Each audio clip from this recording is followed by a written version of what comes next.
चौधरी आपका दोस्त, आपका भाई आपके पास फिर से आ गया है आज नए टॉपिक। आज मैं पॉलिटिकल साइंस में इंट्रोडक्शन टू पॉलिटिकल थ्योरी के ऊपर बात करना चाहूँगा। ओपी गोवा ओपी गोवा का ये बुक है, इसके बारे में है। एक में मेन टॉपिक जो कि बीए के स्टूडेंट है उसके लिए भी ये यूज़फुल हो सकता है।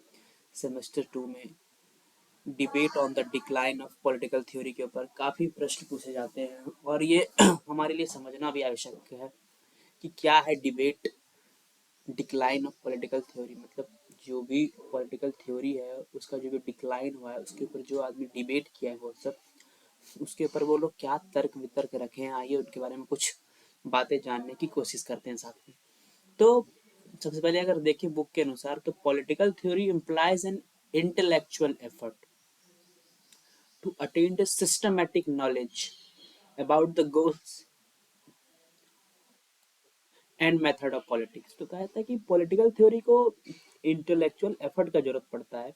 किस चीज के लिए? तो systematic knowledge, attend systematic knowledge. तो political theory implies an intellectual effort का जरूरत पड़ता है सिस्टमैटिक नॉलेज के लिए। किस चीज का?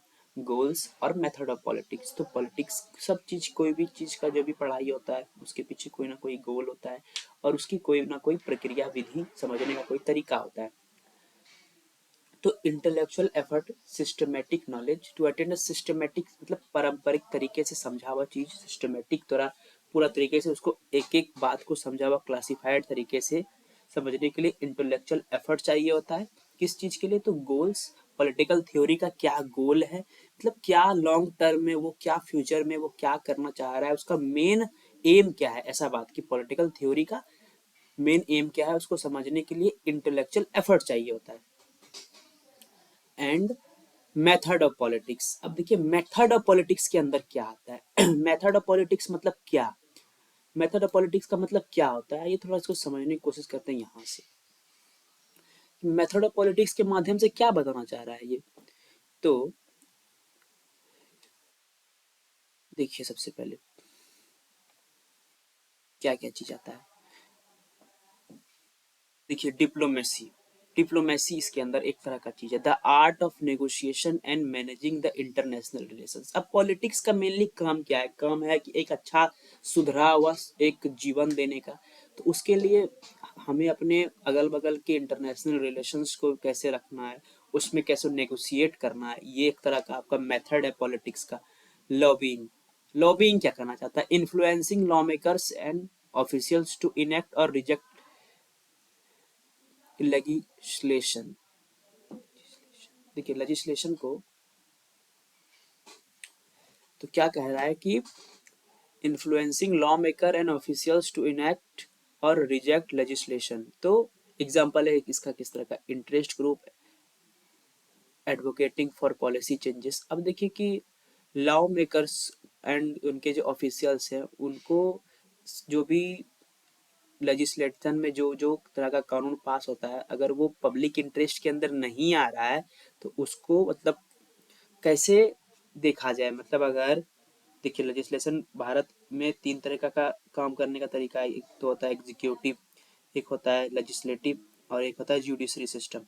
तो मेनली लेजिस्लेशन में जो आपका लॉ मेकिंग का प्रोसेस चल रहा है उसमें अगर कुछ गलत हो जाता है तो उसको कैसे कोई इंटरेस्ट ग्रुप जो कि उस पर इंटरेस्ट लेके उसको समझ के बताना चाह रहा है कि इसके पीछे क्या खामियां है और क्या पॉलिसी चेंज हो सकता है। तो ये भी एक तरह का आपका पॉलिटिकल मेथड ही है, मेथड ऑफ पॉलिटिक्स के ही अंदर। प्रोपोगंडा भी होता है, मतलब information spread to promote a particular political cause और व्यू पॉइंट। मतलब कोई भी पॉलिटिकल काउज, कोई भी पॉलिटिकल बात ऐसा है, कोई भी पॉलिटिकल कोई भी ऐसा चीज है जो सबके बीच में फैलना चाहिए, प्रमोट करना चाहिए। तो जैसे मीडिया कैंपेन्स हो गया, पॉलिटिकल एडवर्टाइजमेंट हो गया, तो ये सब सब मेथड ऑफ पॉलिटिक्स है। मतलब कैसे हम लोग राजनीति, राजनीति क्या है? जो भी आपके जीवन में, जीवन को सुधारने के लिए आप लोग करना चाहते हैं, जिससे आपका मतलब रोजमर्रा का जिंदगी, सोशल लाइफ, आदमी का इंटरेक्शन, उसका पॉलिटिकल लाइफ कैसे अच्छा हो, यही है। मतलब पॉलिटिक्स के अंदर क्या है, यही सब चीज आता है। मतलब आपका सिटी हो या स्टेट हो या आपका कह सकते हैं इंडिया जैसे कि आपका देश है, तो ओवरऑल हर एक यूनिट से लेकर के एक बड़ा जो भी आपका यूनिट है वहां तक कैसे शांति व्यवस्था, कैसे सब कुछ सुधरा हुआ और कैसे एक के बाद एक सिस्टमेटिक नॉलेज के हिसाब से हम लोग उसको समझ सकते हैं, वही मेथड ऑफ पॉलिटिक्स के अंदर आप आ सकता है। ठीक है, अब आगे देखते हैं। तो समझ गए कि इतना क्यों जरूरत पड़ता है, क्यों पॉलिटिकल थ्योरी को क्या क्या चीज का जरूरत पड़ता है। तो मैथ गोल्स रहते हैं उनके पॉलिटिकल थ्योरी के, और मेथड ऑफ पॉलिटिक्स रहता है उसका। तो हम लोग क्या क्या समझे कि पॉलिटिकल थ्योरी में गोल्स होता है और मेथड होता है उसका। इन this sense it has a long tradition spreading over 2.5 मिलीनियम्स। अब देखिए, एक बहुत प्रचलित हम लोग का जो भी ट्रेडिशन अभी तक चल रहा था, कोई भी चीज को आदमी फॉलो करते रहता है, करते रहता है, उसके पीछे उसको जो भी कोई पहले उसको फॉलो कर रहा था, तो उसका जो भी सिचुएशन था उसके स्टेट का, जो उसका बैकग्राउंड था, उससे उभर के वो उस चीज को फॉलो कर रहा था। जरूरी ऐसा नहीं हो सकता है कि जो पहले लॉ चल रहा था वो अभी चले। ठीक है, तो लॉ में भी चेंजेस हो सकता है। तो हम लोग बात कर रहे हैं कि इन this sense it has a long tradition spreading over 2.5 million. अब देखिए, 2.5 मिलियन का मतलब क्या है, बहुत दिनों से प्रचलित कुछ हम लोग जो है ट्रेडिशन को फॉलो कर रहे हैं, उसके कब से कर रहे हैं, तो 2.5 मिलियन। 1 मिलीनियम बराबर होता है आपका, आपको हम दिखा देना चाहते हैं, देखिए देख लीजिए आप लोग खुद से। 1000 वर्ष के लगभग होता है एक, तो यहाँ पर 2.5 मिलीनियम आपका लगभग 2500 साल हो जाएगा। तो a millennium is a period of 1000 year. The term comes from the Latin word mile, meaning thousand of annus, meaning year. तो क्या समझे आप लोग कि इसका मतलब क्या हो रहा है, ये 1000 वर्ष का एक अवधि को कहा जाता है, और ये इसका प्लूरल वर्जन है। ठीक है, तो इसमें आपको समझ में आ रहा होगा कि मिलियन का मतलब क्या, मतलब 25 साल से लगभग इसका बात हो रहा है। In this sense it has a long traditional spreading over 2.5 million.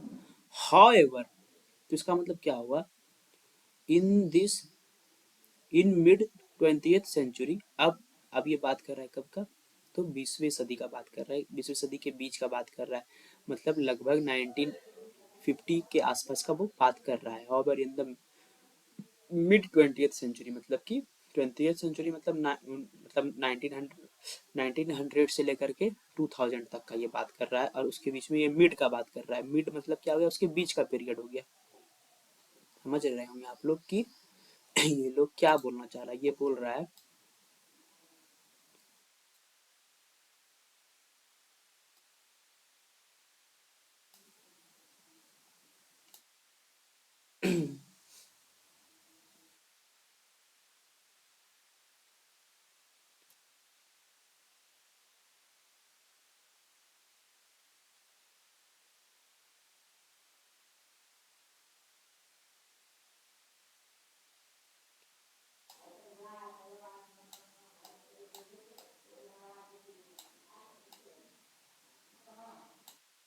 ठीक है, तो 1950 का ये लोग बात कर रहा है।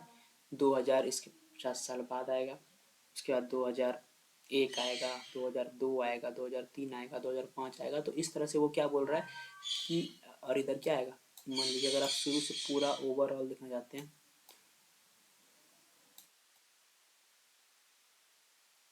तो इस तरह से इसको बांटा गया है। 1950 के ऑलमोस्ट का ये बात कर रहा है। और इन द मिड 20th सेंचुरी, क्या बोल रहा है, मिड में 20th सेंचुरी के ही ऐसा चीज इसको समझ में आ रहा है कि however in the mid 20th century the exponent of new political science begin to question the continued relevance of the traditional political theory. अब उनके मन में क्या विचार आ रहा है कुछ लोगों के, कि क्या ये जो इतना 25 साल से जो हम लोग पॉलिटिकल थ्योरी का जो भी ट्रेडिशन है उसको फॉलो कर रहे हैं, तो क्या ये अभी के मतलब middle of the 20th century 1950 के ऑलमोस्ट में हम लोग सोच रहे हैं कि क्या ये अभी का कंटेम्प्रेरी वर्ल्ड के लिए रेलिवेंट होगा। The exponent of new political science begin to question, मतलब जो भी अब नया पॉलिटिकल साइंस का जो जो एक्सपोनेंट है, वो अब ये क्वेश्चन कर रहा है कि क्या ये अब न्यू एरा ऑफ टाइमिंग में, मतलब 1950 के ऑलमोस्ट करीब में, क्या अब ये रिलेवेंट है इतना पुराना 2500 साल पुराना जो भी थॉट है पॉलिटिकल। क्योंकि अब आदमी का सोच बदल गया, तर्क करने का तरीका बदल गया, लिविंग ऑफ स्टैंडर्ड बदल गया। तो क्या ये सब कुछ अभी के टाइम में रिलेवेंट है, जो भी नॉलेज, सिस्टमेटिक नॉलेज था, जो भी गोल्स था पॉलिटिक्स का, जो भी मेथड था, क्या गोल भी चेंज हो सकता है, मेथड ऑफ पॉलिटिक्स भी चेंज हो सकता है। तो सब कुछ चेंज हो सकता है, ऐसा क्वेश्चन कुछ लोग के द्वारा किया गया। तो अब इसमें क्या दिखता है, देखिए आप लोग, मैं आपको बताना चाहूंगा। अभी हम लोग बात करते हैं डेविड ईस्टन के बारे में। तो डेविड ईस्टन भी क्या थे, एक ये भी एक कहने वाले इंसान थे कि पॉलिटिकल थ्योरी जो है वो अब डिक्लाइन कर रहा है। अब देखिए कैसे कहते हैं, ये मतलब ये भी इस क्वेश्चन को ये भी कर रहे हैं, किस क्वेश्चन को, कि the exponent of new political science begin to question the continued relevance of the traditional political theory. तो इस बात को ये भी क्वेश्चन कर रहे हैं, डेविड ईस्टन पूछ रहे हैं कि क्या जो एक्सपोनेंट है न्यू पॉलिटिकल साइंस का, वो इस बात की मंजूरी देता है कि रिलेवेंस है पुराना ट्रेडिशन पॉलिटिकल थ्योरी का अभी के ज़माने में। तो ये क्या बोलते हैं, David Easton, an American political scientist, an American political scientist in his political system, ये इनका एक वर्क हो गया, एक इनका बुक हो गया। ये अपने बुक के माध्यम से ही हैं, तो बताना चाह रहे हैं कि an inquiry into the state of political science, जो 1953 के ऑलमोस्ट में आया था, asserted that the traditional political theory was, क्या बोल रहे हैं देखिए समझिए आपकी, इनके बुक के माध्यम से कहना चाह रहे हैं कि asserted that the traditional political theory was based on more speculations। तो ये क्या बोल रहे हैं कि asserted that the traditional political theory was based on more speculations। Speculation का क्या मतलब है, आइए समझते हैं साथ में, ठीक है। स्पेकुलेशन का मतलब होता है कि, देखिए स्पेकुलेशन को क्या कहते हैं, तब से बात करते हैं उसके बाद। मतलब बहुत ज़्यादा बढ़ा चढ़ा के ऐसा कुछ ऐसा है, उस चीज़ पे बहुत ज़्यादा ताम झाम है, ऐसा कुछ। Speculation about the future is always fascinating. Let's explore some interesting ideas about what world might look like in the next millennium. Technological,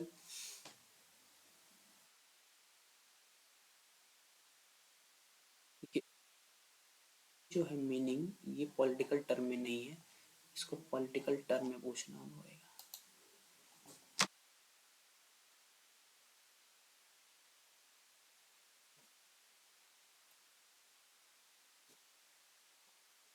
एक सेकेंड जरा सा, मैं चाह रहा हूँ कि आप लोग साथ साथ समझें, इसीलिए। स्पेकुलेशन का मतलब तो होता है कि कोई भी चीज़ को बहुत ज़्यादा आगे सोचना कि बहुत ज़्यादा अच्छा होगा, ऐसा ही कुछ होता है, ठीक है।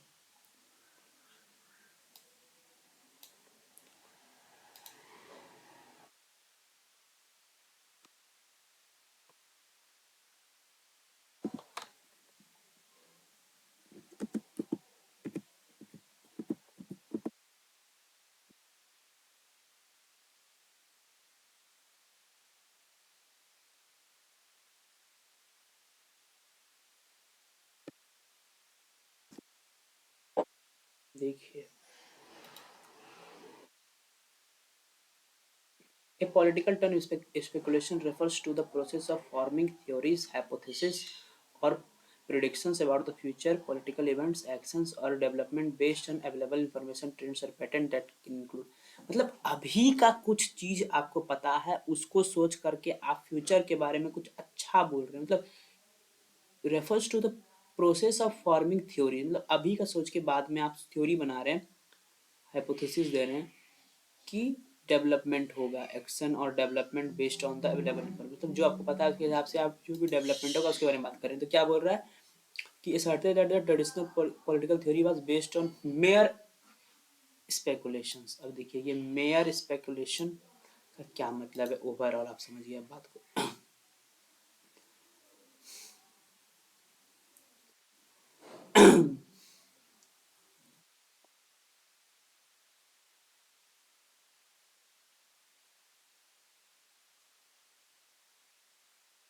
र्यूमर्स, र्यूमर्स एक इसका तरीका हो सकता है कि र्यूमर्स हो सकता है हाइपोथेटिकल सिनेरियोज, अनफाउंडेड प्रिडिक्शंस, मतलब unverified information or gossip about political figures or events, imagining what if situation without concrete basic, forecast made without substantial data और analysis, मतलब कुछ उतना पता नहीं है किसी चीज के बारे में, ठीक है, तब भी दिया हुआ है बिना कोई रिसर्च के, मतलब कुछ रिसर्च तरीका से कुछ नहीं, हाँ बस हुआ है बहुत लोग के साथ तो बस दे दो, क्यों हुआ है नहीं हुआ है कुछ पता नहीं है। तो वही बोल रहा है कि ट्रेडिशनल पॉलिटिकल थ्योरी जो 25 साल से फॉलो कर रहे हैं वो मेयर स्पेकुलेशंस पे बेस्ड है, मतलब कुछ ऐसा चीज जिसके बारे में कुछ ज़्यादा पता नहीं है, बस दे दिया है, कोई डाटा नहीं है, कोई प्रूफ नहीं है, कोई साइंटिफिक एक्सपेरिमेंट नहीं है, बस कुछ लोग बोला तो बोला हाँ भाई चलो तो करो। तो यही बोल रहा है, आगे समझते हैं इसको। It was divided of acute observation of political reality.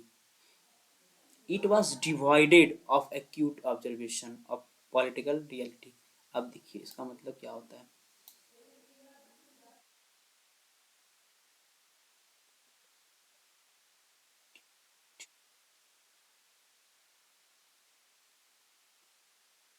Internally,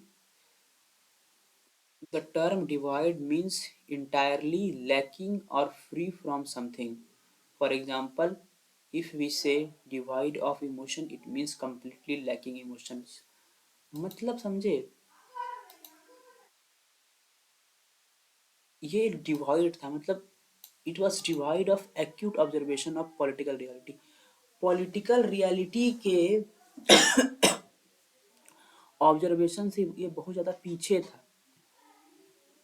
acute मतलब बहुत सटीक जो होना चाहिए था ऑब्जर्वेशन, उससे ये बहुत ज़्यादा पीछे था। It was divide of acute observation of political reality.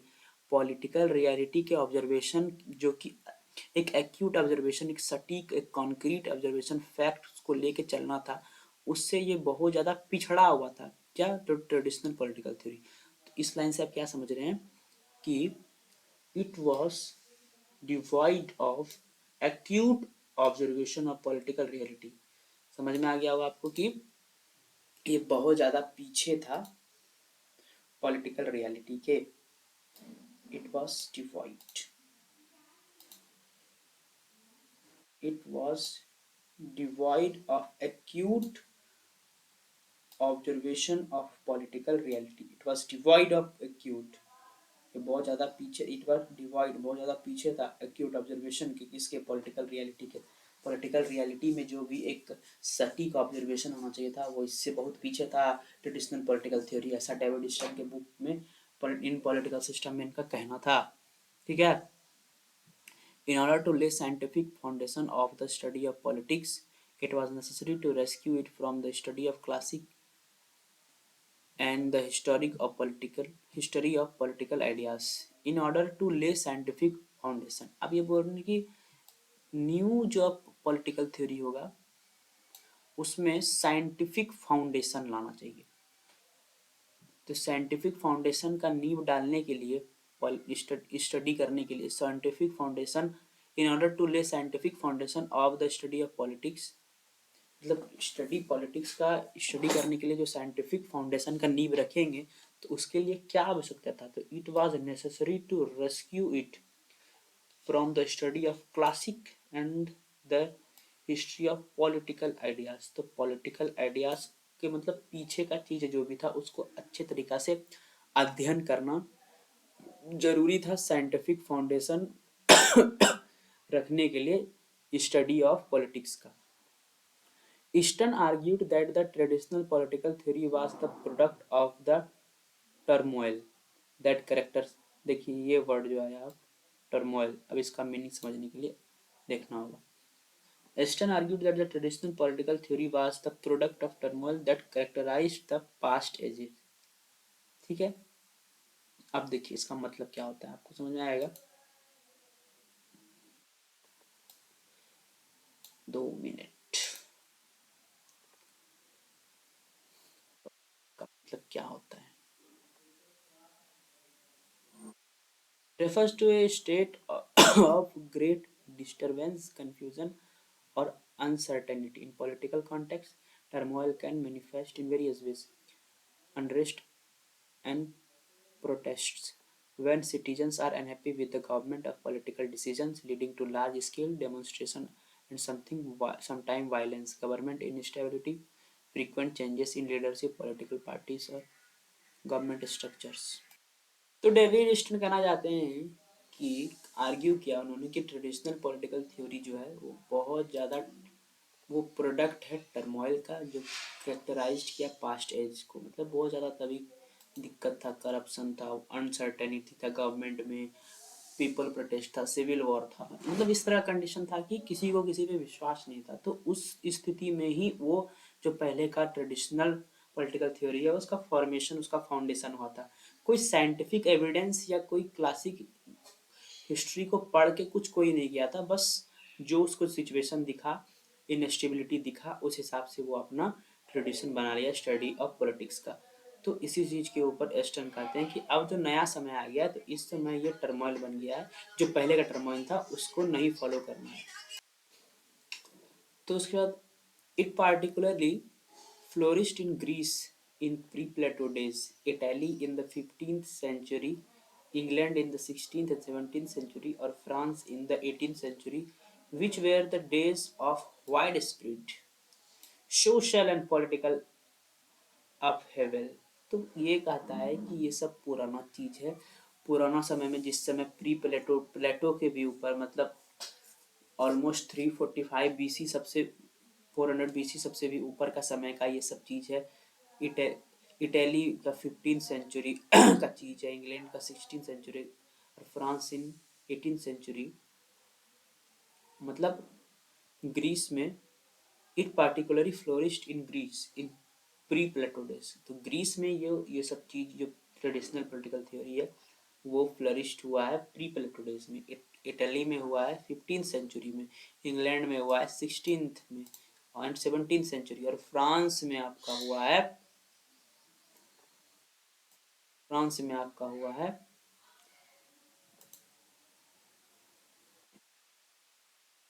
18th century में, which were the days of widespread social and political.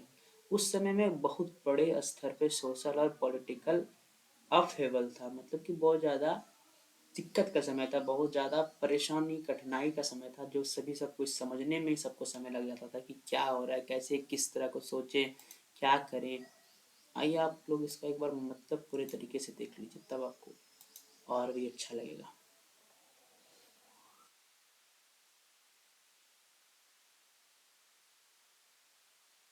Refers to a sudden significant change or disruption, often causing cause and confusion in various contexts. In it is manifest in different ways: political upheaval, revolution, regime change, a fundamental change in the political power or organization structures, now involving protest। मतलब समझ, बहुत बड़े level पे protest वगैरह का तभी समय था, जो कि फ्रांस में 21 समय में आया है, 18th में आया, इसमें 16th में आया, सब में अलग अलग समय आया। तो widespread social and political upheaval का ये जो है एक बीज का बोया हुआ ये अभी हम लोग को मिल रहा है। मतलब हम लोग के करंट सिनेरियो के हिसाब से ये अभी कुछ नहीं। It was particularly flourished in Greece. कहाँ कहाँ फ्लरिश्ड हुआ है, कहाँ कहाँ ये मतलब पूरे तरीके से उपज हुआ है इसका, ग्रीस में हुआ है और इटली में हुआ है। क्योंकि उस समय वहाँ का गवर्नमेंट स्टेबल नहीं था, वहाँ कुछ था ही नहीं, वहाँ कुछ अच्छे तरीके से कुछ सिस्टम था ही नहीं थ्योरी का, पॉलिटिक्स का। इसीलिए ये सब दिक्कत वो बता रहे हैं कि हम लोग इसको अभी नहीं फॉलो कर सकते हैं, उन लोग को एक साइंटिफिक अप्रोच चाहिए होगा स्टडी को कंटिन्यू रखने के लिए। It has no it has no relevance in contemporary society.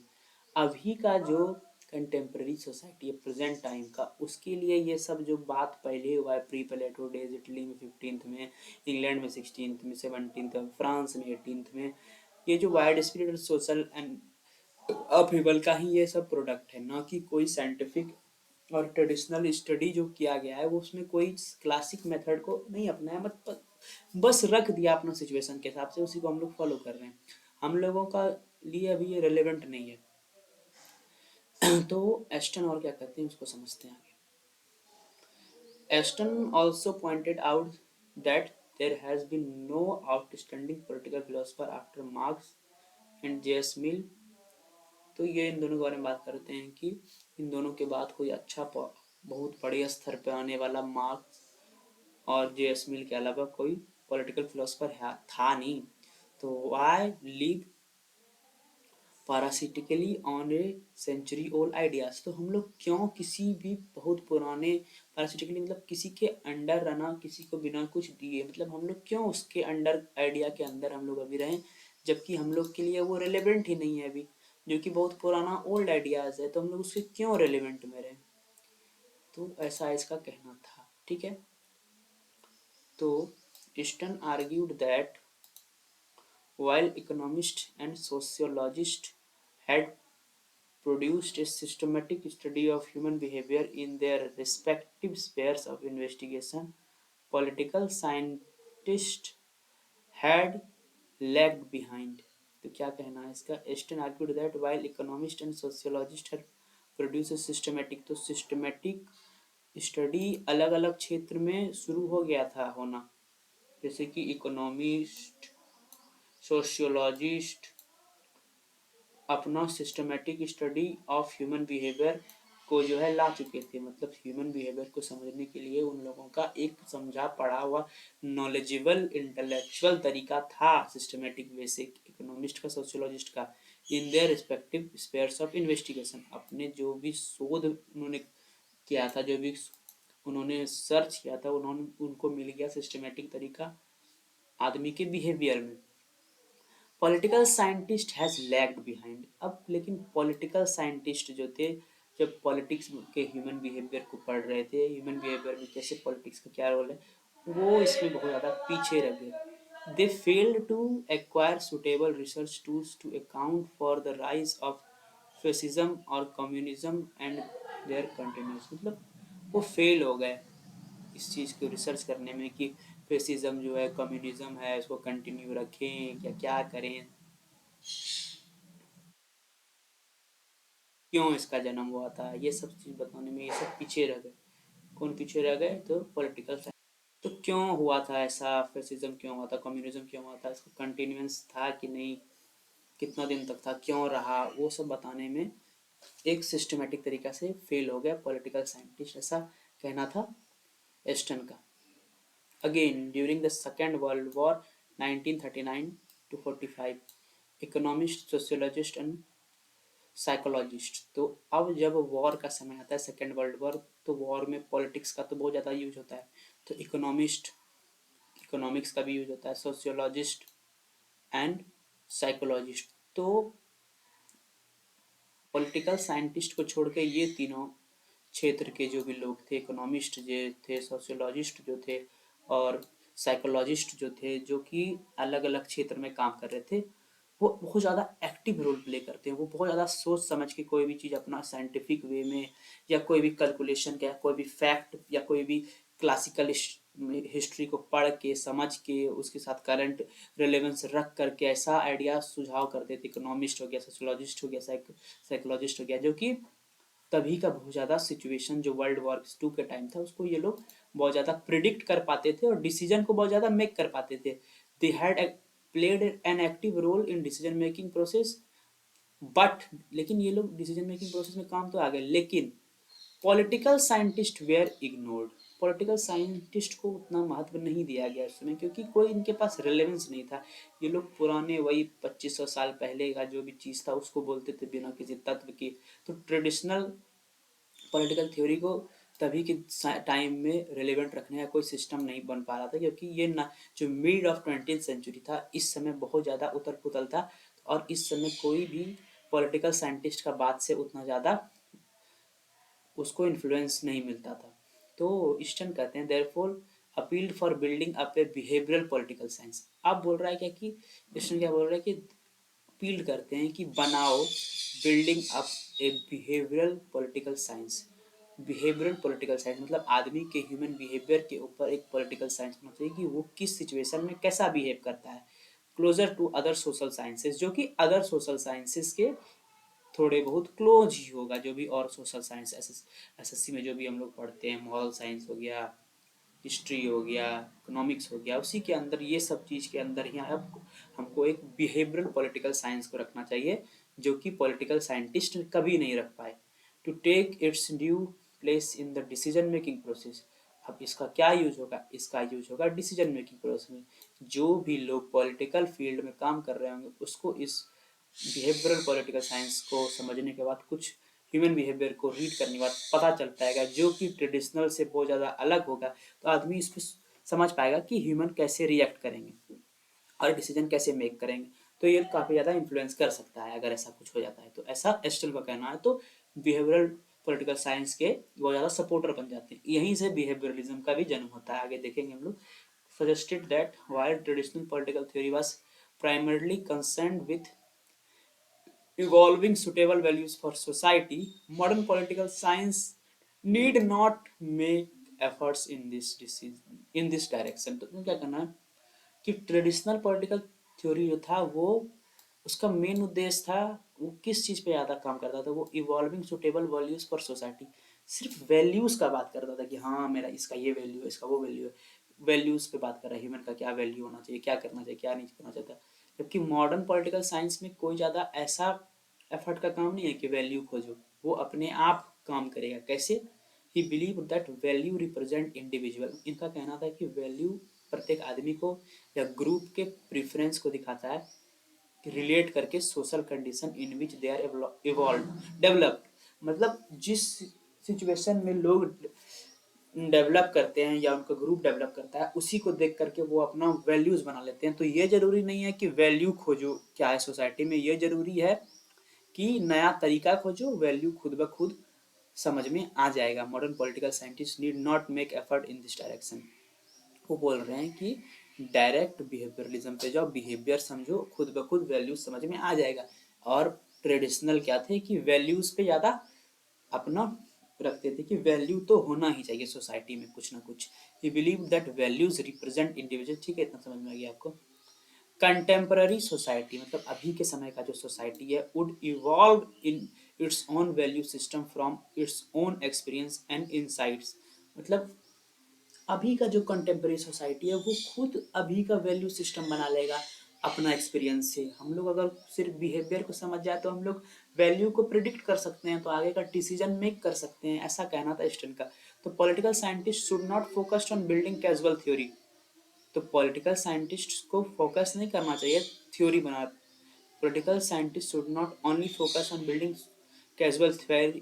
Casual theory political scientist should not sorry political scientist should only focus on building casual theory. मैं कहना है कि सिर्फ कैजुअल थ्योरी बनाने पे काम करना चाहिए किसको?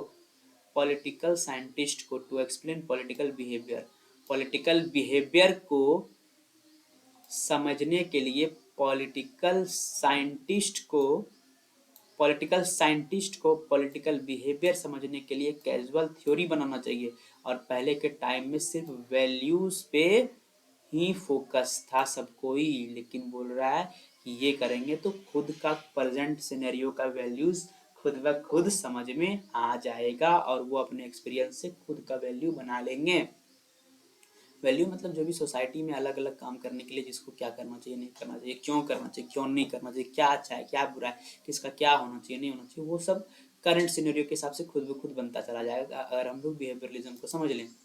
तो कैजुअल थ्योरी क्या होता है, थोड़ा कैजुअल थ्योरी जो बोल रहे हैं रस्टन वो उसको समझते हैं। तो the theory that explain the relation between cause and effect. अच्छा, क्यों हुआ, ठीक है, काउज क्या है और उससे क्या हुआ, क्यों हुआ, काउज और इफेक्ट, यही है कैजुअल थ्योरी।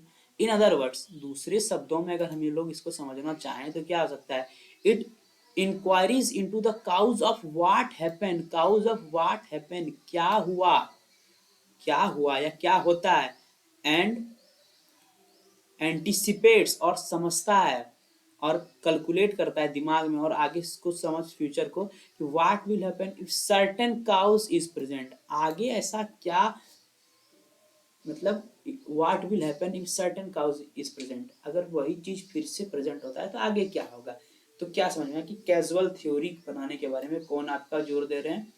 तो ईस्टर्न बोल रहे हैं कि इस पे ध्यान दो, ना कि वैल्यूज पे ध्यान दो।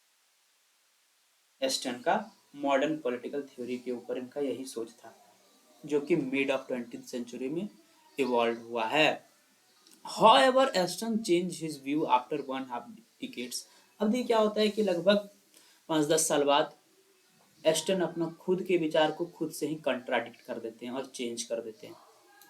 In his presidential address to American Political Science Association in 1969, he launched his post-behavioral revolution. अब ये खुद से अपना post-behavioral revolution को भी लॉन्च कर देते हैं लगभग 5-10 साल बाद.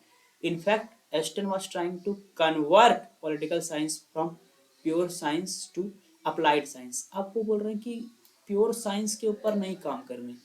अब वो बोल रहे हैं कि पॉलिटिकल साइंस प्योर साइंस नहीं हो सकता, क्योंकि ये प्योर साइंस हो ही नहीं सकता. आप ही सोचिए, कोई ये प्योर साइंस कैसे हो सकता है, किसी का सोच, किसी का विचार. तो इसको अप्लाइड साइंस की तरह देखो, अप्लाइड साइंस की तरह. ठीक है. He insisted that scientific investigation should enable the contemporary society to tide over the prevailing crisis. ठीक है. तो उनका कहना है,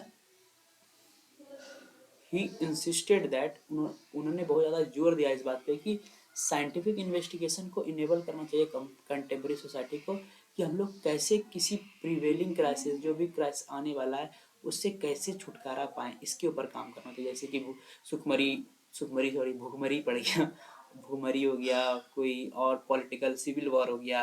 तो ये सब सिचुएशन से कैसे प्रेजेंट टाइम का सिनेरियो में जो भी वर्ल्ड है वो कैसे काम करेगा, कैसे क्या करेगा, उसके ऊपर साइंटिफिक इन्वेस्टिगेशन करना चाहिए. समझ में आया आपको? तो this also involve a renewed concern with values. अब ये देखिए, अब क्या कहते हैं कि वैल्यूज को लाना पड़ेगा. This also involve a renewed concern with values which were sought to be excluded in the earlier behavioural approach. मतलब अर्लियर, पहले का जो बिहेवियरल अप्रोच था उसमें एक्सक्लूड कर दिया गया था वैल्यूज को, लेकिन अब कहा जा रहा है एस्टन के द्वारा कि वैल्यूज को तो लाना ही पड़ेगा सोसाइटी में. जो भी चीज वैल्यूज है उसको फिक्स करना होगा, वरना लोग अब डेविएट करेंगे, अपना सोच को खराब भी कर सकते हैं. और वैल्यूज में अगर वो बंधे रहेंगे तो उनको पता चला जाएगा कि यही मेरा वैल्यू है, हम इससे चेंज नहीं हो सकते हैं, चाहे सोसाइटी कितना भी मॉडर्न हो जाए, तो मेरा वैल्यू फिक्स है. कुछ तो वैल्यूज होंगे ना, जैसे कपड़ा पहनना का अपना वैल्यू है, ये चेंज हो पाएगा? कभी नहीं हो पाएगा, क्योंकि कपड़ा पहनना एक वैल्यू के अंतर्गत आता है, सोसाइटी का वैल्यू है. तो इसी तरह का चीज को वो बोले कि लाना ही पड़ेगा. तो इस तरह से डेविड एस्टन का बात खत्म होता है. Thank you. अगर मेरे से कोई गलती हो गया होगा तो आप लोग मुझे कमेंट में बताइएगा. बाकी आपका दिन मंगलमय हो. बाय.